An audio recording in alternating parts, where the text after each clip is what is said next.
Hey everybody, welcome to Mortgage Today for Wednesday, February 7th, 2024, and oh, what a day it was. UMBS were down 6 basis points in early trading.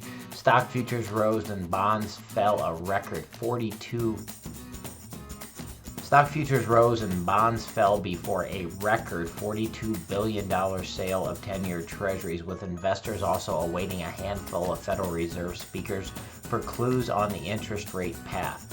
Also on Wall Street's radar will be a raft of central bank speakers, including Adriana Kugler, Susan Collins, Thomas Barkin, and Michelle Bowman. Fed Bank of Philadelphia President Patrick Harker said late Tuesday that a soft landing is in sight, pointing to falling inflation and a still strong labor market. He did not give his view on when the Fed would begin to cut rates in his prepared text.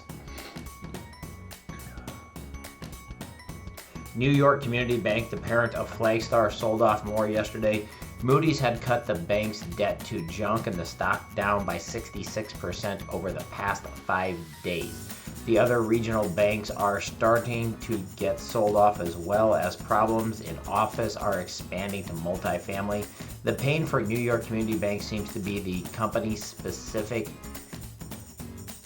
The pain with New York Community Bank seems to be company-specific, with the departure of the chief risk officer and its exposure to New York City multifamily renovation loans.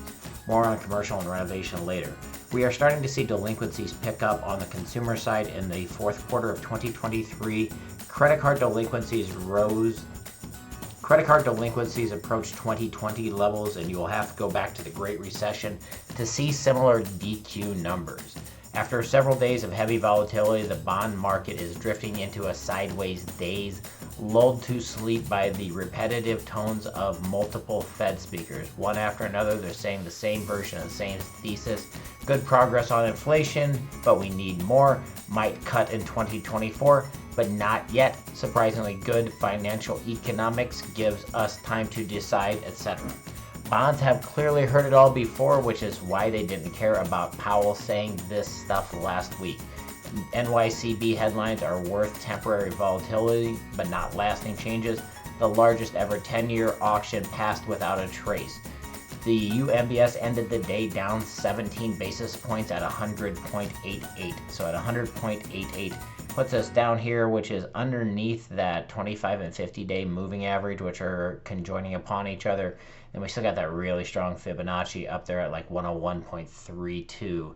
So we need some bad news to get us back up there. It probably won't come from the commercial real estate sector, though there is plenty of bad news in that. We have a problem in real estate, in every sector of real estate, not just office. Because of the 500 basis point increase in rates that was vertical, the office market has an existential crisis right now. It's a $3 trillion asset class that probably worth $1.8 trillion now. There's $1.2 trillion in losses spread somewhere, and nobody knows exactly where it all is. There are buildings in New York that were bought for $200 million. The loan was $100 million. And some analysis thought it was worth $30 million currently. There's a building for sale right now in San Francisco that was bought for $850 per square foot. The loan was $450 per square foot. They'll probably sell it for $250 per square foot. That's a quarter on the dollar. That would mean that we lost 3/4 of the total asset class, which is terrible. In other real estate news, Rocket Homes real estate search app is available for buyers on the Apple Vision Pro, their new virtual reality headset. So now with Rocket Homes, you can actually go through and tour homes in virtual reality before you go out.